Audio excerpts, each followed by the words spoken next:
Hello, it's me again from my Tesla Model 3. I thought I'd do a little chat on the Volkswagen ID3. I've got a bit of a hang up about it, and I just thought I'd do a little chat about it now because for what seems like a long time, it seemed like it's out sort of 2 years ago, and it's never actually come to fruition. And it's almost like I'm a bit bored with it, but it seems like it's getting it's getting onto the road now. But there has been some electrical problems with it and electrical glitches. It seems even though they spent so much money, they seem to have problems with the software or the hardware, or not quite knowing what to do to make an electric car, which seems a little bit of a puzzle when they've got they can get a Tesla and take it apart and see what to do. So even now, when the car is actually for sale, it seems like there seems to be even now some electrical glitches, some problems with the software, and it's a bit of a puzzle. It's a bit of a puzzle. But as I say, I mean, it seems to be they are obtainable now in the UK, and it seems like perhaps some of the software will need to be updated, which is a bit of a sad thing once you bought the car. There's some of the glitches which people have been speaking about, like the sat nav and voice control working pretty badly, and it's got to be good because it's against cars. I know I'm a Tesla fan, but it's got to be good because it's up against a car like a Tesla, and Tesla are the electric car experts. So I just feel like they're not thinking anew. They're still thinking about fossil cars. They're not thinking like they should about electrical cars. A lot of things that are promised, like the dual zone climate control things, haven't quite worked. And I've heard stories of the big battery model is restricted to being a 4-seater for some reason. A bit of a puzzle. It's as if I feel that, is it the weight? Are they saying that because the car's heavier with a bigger battery, it can't handle? It's not suitable for having 5 passengers.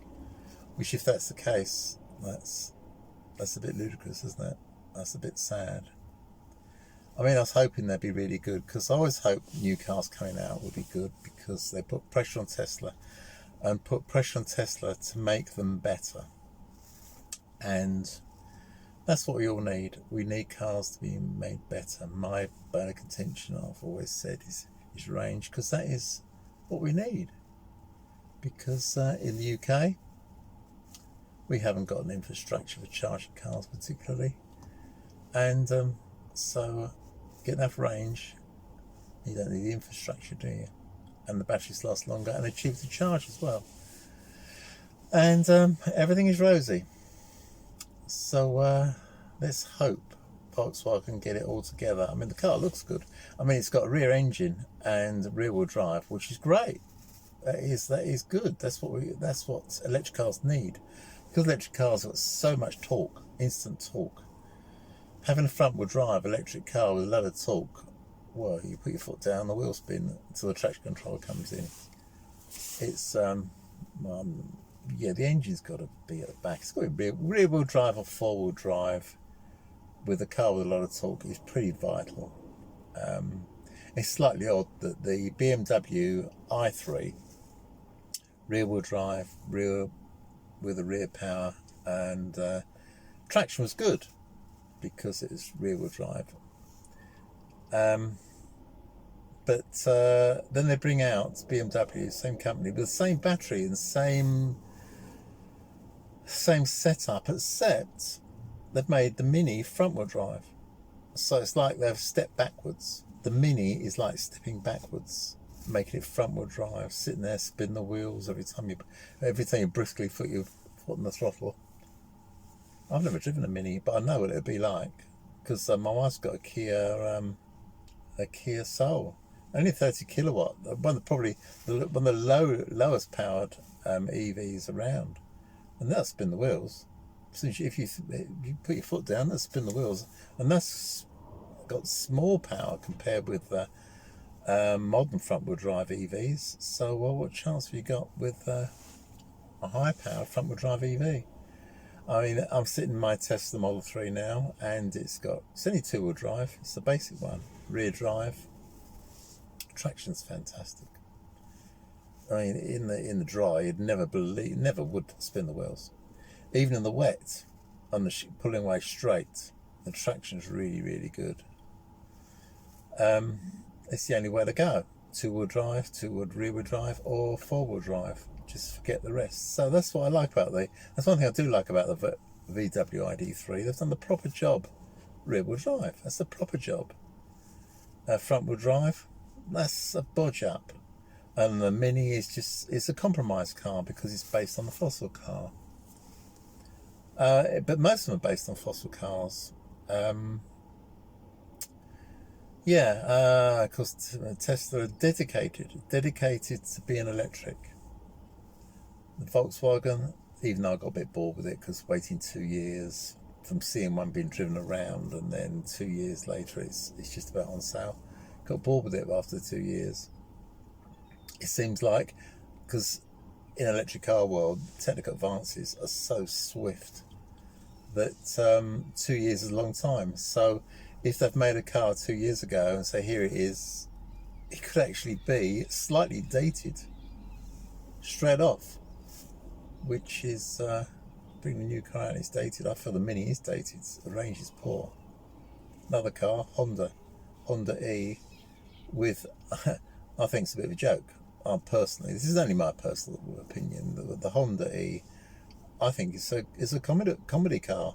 It's got lots of screens all across the dashboard, but the only thing it hasn't got is range. So it's got all these comedy things. It's got cameras for mirrors, but it's inefficient. It's got screens all over the dashboard, but you can't go anywhere because the range is rubbish. It's like a joke.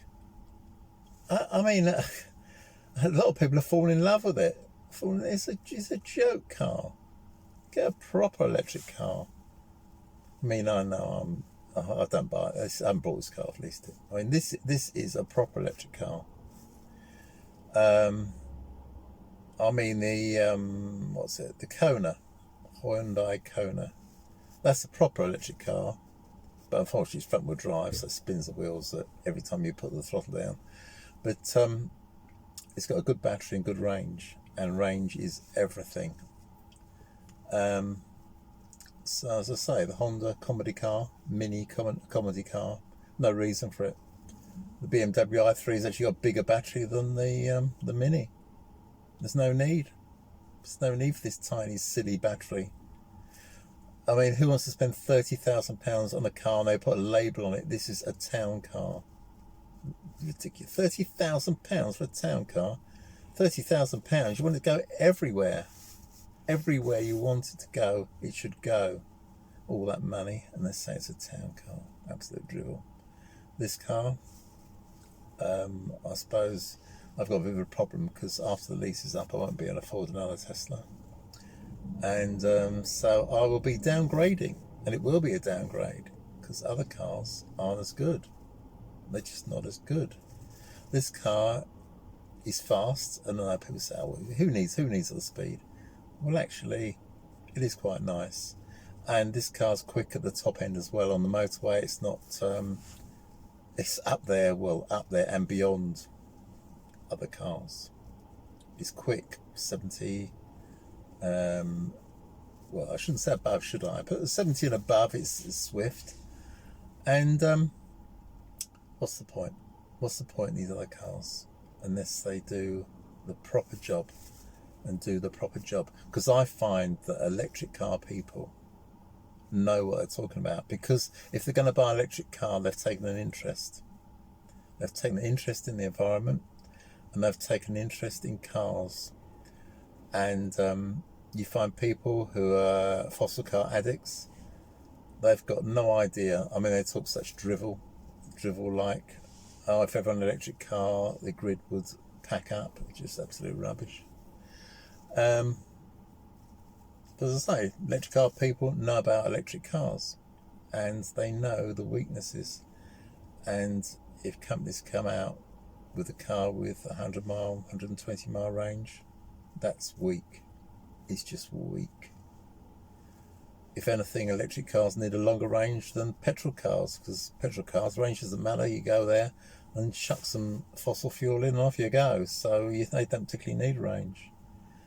Electric cars, you really, really only want to charge them at home, because it's cheap, clean, COVID-free. It's wonderful. I charge my Tesla at night. I charge it off peak. I charge it on Octopus Agile, or there's Octopus Go. Octopus Go, top price you pay for your charging overnight, 5p per kilowatt. How cheap do you want it? Drive the car for about a penny a mile. Well, penny a mile, that's nothing, is it? You're driving it for free, and it's smooth and quiet. It's wonderful. You just can't believe fossil engines can possibly exist anymore, because it's so complicated. And hybrids, my another gripe, is another commodity vehicle. All those bits, still got the bloody gearbox and the fossil engine with its pistons and crankshaft and cam belt, and oh, for God's sake, absolute drivel. So a hybrid has got both. So the car's loaded up with stuff, loaded up with technology, loaded up with bits to go wrong.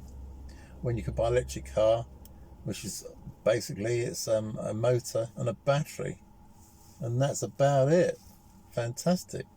In the long run, reliability. If you just look in the look at it on eBay, the price of electric cars, second hand, are usually high. So people aren't saying that, oh dear, my car's going to fall apart after 5 years as electric. No way. The price of electric, well, it's got to go back to the original ones. Electric Leaf, massively dear. A Tesla Model S with 100,000 miles on it still costs you 30 grand, which is a lot, but it just proves how reliable and what a great reputation, even though people will love to slag off Teslas, what a great reputation a car's got to be worth £30,000 after 8 years and 100,000 miles. Absolutely fantastic. And not only that, a big car, big fossil car, big fuel guzzling fossil car, after 8 years, 100,000 miles, it's worth nothing. There's a Tesla worth 30 grand, and your Mercedes or Audi or Volvo with 100,000 miles and they're 8 years old, it's had it. It's worth nothing, and it's going to be worth more than nothing in the future, because they are being faded out. Fade out those fossils. As I say, you need some range. You need the range. You've got to get the range. Take all your worries away. Anyway, so that's my little chat for the day. Not really a gripe, is it?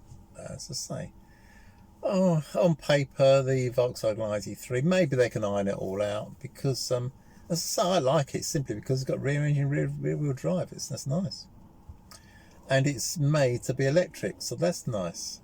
So let's see how it goes. I mean, if they get cheap enough, maybe I'll lease one of those when this is up in a year's time.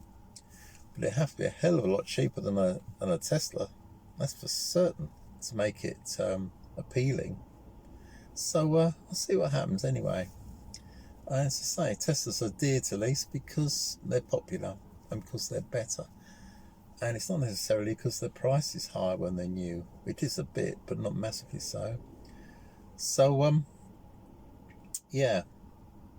So if you want an electric car, get an electric car. They're all better. Even the ones I've slagged off are better than fossil cars. But some are better than others. And range is everything. Unless you're if you're totally content with driving around town and having a second fossil car, I guess that's fine. But it'd be nice if you just had one proper car. And the proper car, if you want to go anywhere long distances, is either a electric car with a good range, minimum 200 miles, or you have to stick with your fossil, won't you? And that's sad. That's sad, because I'm a big electric car fan. But you got UK with no charges, no public charges. But there's 1 billion charges for electric cars. Every home has got one.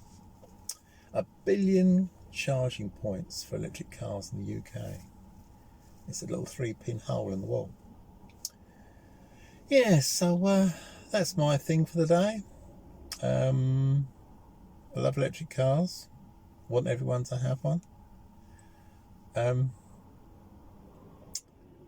you need long range, and car makers stick some range in. The irony is, if you want a performance petrol or diesel car, well, got a huge efforts, don't they? Big engine, big technology, big brakes, big everything. Make an electric car fast. It's easy. It's just to have a bigger electric motor. And it's not with more pistons or anything, it's just a few more windings, and it's just a bigger motor. It's a simple thing. To make a fast electric car is a very simple thing. In fact, off the point a bit, there's a university made a electric car just to do 0 to 60, just as a little sort of techie thing to do. And they made this electric car to 0 to 60 in 1.5 seconds. It was a bullet. I mean, they got the cameras out to view its 0 to 60 time, and it was a bit of an anticlimax, because bang, oh, it's done. That's that then. But that's how easy electric cars are to create. And an engineering company, no, it won't be anything special. Even someone in there with knowledge, a nice home garage, could actually create an electric car with 1,000-mile range. It'd be simple. It'd be simple as buying a truck and the flatbed of the truck, putting up back to the batteries. Dear, this is why people aren't leaping doing it. And put, let's see, how many for 1,000 miles? How much do you need? We need at least a 300 kilowatt battery, and you probably could get 1,000-mile range out of an electric vehicle. But the flatbed would be batteries. But it could be done. And it'd be the same truck you drive around, and it still have room on top for your ladders or rubbish or whatever. Well, I don't think that'd be so expensive. I don't think people have ladders, but it'd just be a fun, but it'd be fast as well. And 1,000-mile range. Now, wouldn't that be something to show to everybody, to show to the world? Or even to save a few batteries, we'd go with 1,000-kilometre range, because that'd be easier to do. What would that be? 600 miles. Yeah, that'd be a leader in the world as well. That's it. Okay, we'll go for that. We'd go with 200 kilowatt hour battery on a flatbed, top of the range truck. I mean, it's built to carry weight anyway. I mean, the batteries would be pretty heavy. They'd be about 600 kilogram. But that's not massively. That's not a huge amount for a truck. In fact, a truck is light at the back, so actually the truck would handle better with the batteries in it. So that'd be amusing. Someone buy a truck, stick a load of batteries in, 200 kilowatts hour of battery in the back, off you go. 600-mile range, very nice. Yeah, that'd be nice, wouldn't it? Anyway, I'll see you soon. Take care of yourselves. A bit of a long video today. Nobody's watched it to the end, that's for sure. So have a great time, and we'll soon be out of this rubbish COVID. I'm sure we will. 2021 must be better. And I'm on a diet, so I've lost a stone, because I'm trying to look after myself. And we'll see how things go. And good luck. And good luck to you all. And take care of yourselves. See you later. Bye-bye.